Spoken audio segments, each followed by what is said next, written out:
Cantor, je suis journaliste, auteur-réalisateur et je m'occupe d'un studio qui s'appelle Keymedia, qui est un studio de production. Donc, ce que fait Keymedia, c'est essentiellement de la production de contenu pour les marques et également un développement sur des projets documentaires. Quand on parle de contenu pour les marques, il y a toute une partie effectivement d'accompagnement, de conseils sur la stratégie de contenu. Aujourd'hui, beaucoup de marques produisent, créent du contenu. En revanche, 30% à peu près de ces contenus, toutes marques confondues, ne sont pas vus, ne sont pas lus, ne sont pas regardés.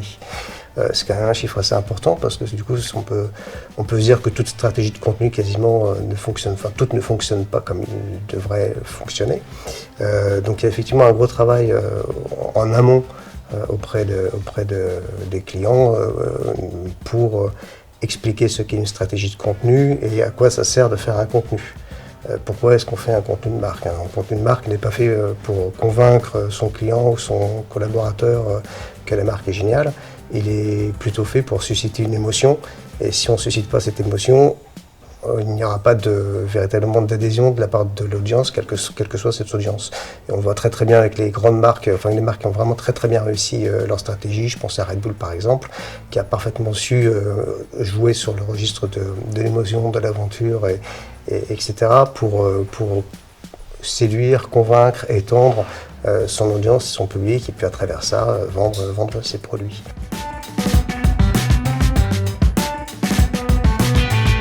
Keymedia, les clients pour lesquels j'ai pu travailler, ou on a pu travailler Keymedia, essentiellement Adobe, Vlog, Cisco, Highland, Sidecore, Panasonic, Renault, le ministère des Affaires étrangères aussi à une époque sur de l'exposition, c'était assez rigolo. Voilà.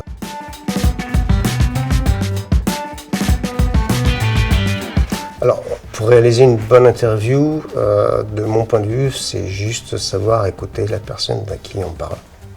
Tout simplement. Savoir l'écouter pour être capable de la reprendre ou de la guider là où on souhaite l'emmener. Mais pour ça, il faut savoir l'écouter.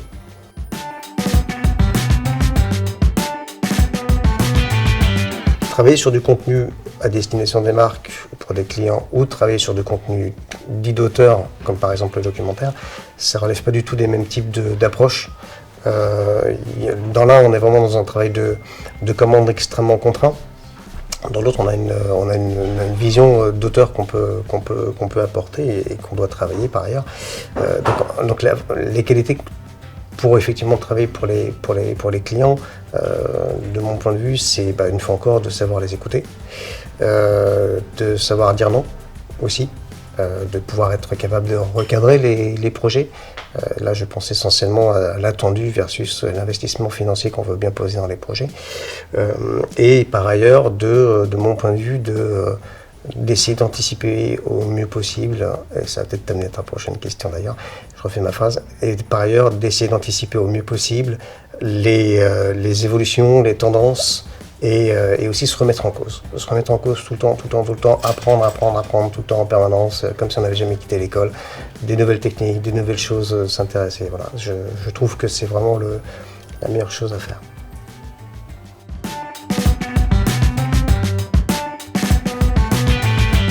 Aujourd'hui, c'est d'abord un outil avant autre chose, donc il y a une certitude, c'est que si on ne s'empare pas de ces outils-là, demain on ne travaille plus, c'est un acquis.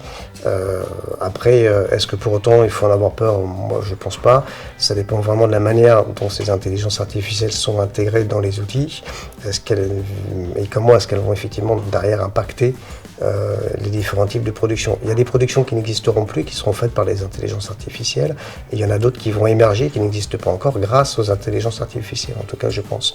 La question c'est de réussir à s'adapter aussi avec ces outils-là, de se les approprier. Et j'ai envie de dire que si les projets qui ne se feront qu'avec des intelligences artificielles et qui nous chasseront de ces projets, ce sera les projets probablement les moins intéressants, où il faudra vraiment faire beaucoup de projets, parce qu'on est dans une démultiplication des canaux et des besoins de contenu. L'intelligence artificielle y répondra parfaitement bien. Voilà. Après c'est aussi derrière le côté un petit peu qui peut faire un petit peu peur entre parenthèses de ces outils-là, ça apporte aussi beaucoup de choses. On voit déjà dans certaines solutions, c'est parce que c'est mon client, mais en l'occurrence dans Photoshop, et même dans le montage vidéo, ça va permettre d'accélérer les temps de production. Ces temps de production, il va falloir les mettre à profit. Ces gains de production, il va falloir les mettre à profit sur de nouvelles choses. Alors effectivement, un projet va se facturer moins parce qu'on passera moins de temps en post-production, pardon. Mais en même temps, ça nous permet du coup de travailler sur d'autres projets, de proposer d'autres choses. Et parfois peut-être d'être plus créatif. Donc ça peut renforcer la partie créative au détriment de la partie technique.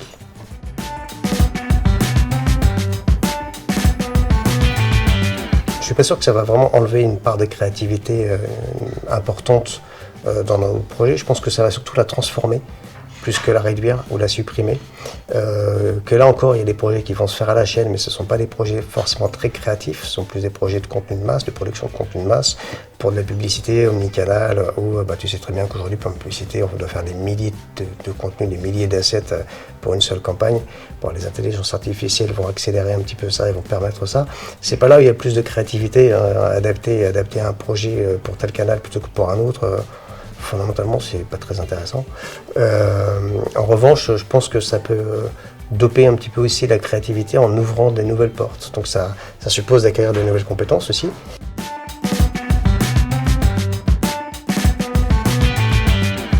Alors la crainte pour moi, c'est davantage qu'effectivement les IA lissent et tirent un peu vers le bas la créativité, au sens où ils risquent de un peu trop harmoniser. Quand on prend les réseaux sociaux type Instagram par exemple, on se rend quand même bien compte que tout le monde cherche à se distinguer sur Instagram, à faire des belles photos, mais tout le monde fait les mêmes photos. Depuis les mêmes spots, tu en as à avoir des applis, des spots de photos pour Instagram, quoi. Je vois pas où est la créativité, je vois pas où est l'originalité, je vois pas l'intérêt en vérité de ça. Alors, la photo est jolie, c'est super, l'endroit est beau, c'est super, mais bon, quand il est fait et répété des milliers de fois, je vois pas à quoi ça sert. Un risque un petit peu pour moi, je pense, de l'intelligence artificielle, c'est de lisser les attendus en termes de visuel. Ce qu'on attend quand on cherche une montagne, quand on veut voir un pont, quand on veut voir de la fumée, au détriment d'une certaine originalité peut-être là-dessus. Et à l'inverse, peut-être que ceux qui seront capables, les quelques-uns qui seront capables de faire preuve de plus d'originalité, en utilisant ces outils-là, seront ceux qui travailleront le mieux.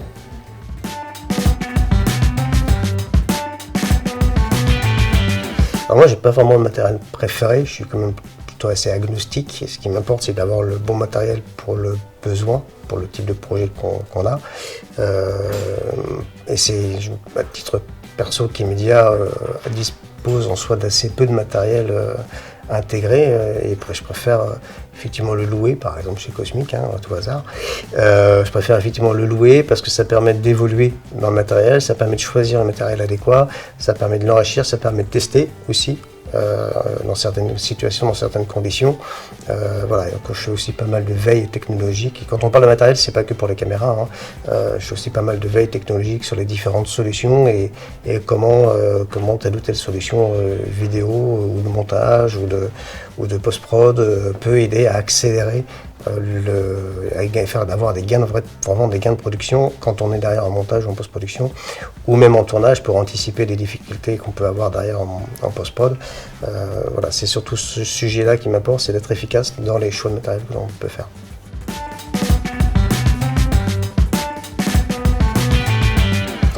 Les projets pour le futur, ça va être de consolider et de développer la partie documentaire, d'intégrer et d'apprendre à intégrer qu'est-ce qu'on peut faire avec les intelligences artificielles, puisque tu posais la question tout à l'heure, et de continuer à développer et renforcer la partie contenu de marque par ailleurs. Les journées faisant 24 heures, ça fait déjà pas mal.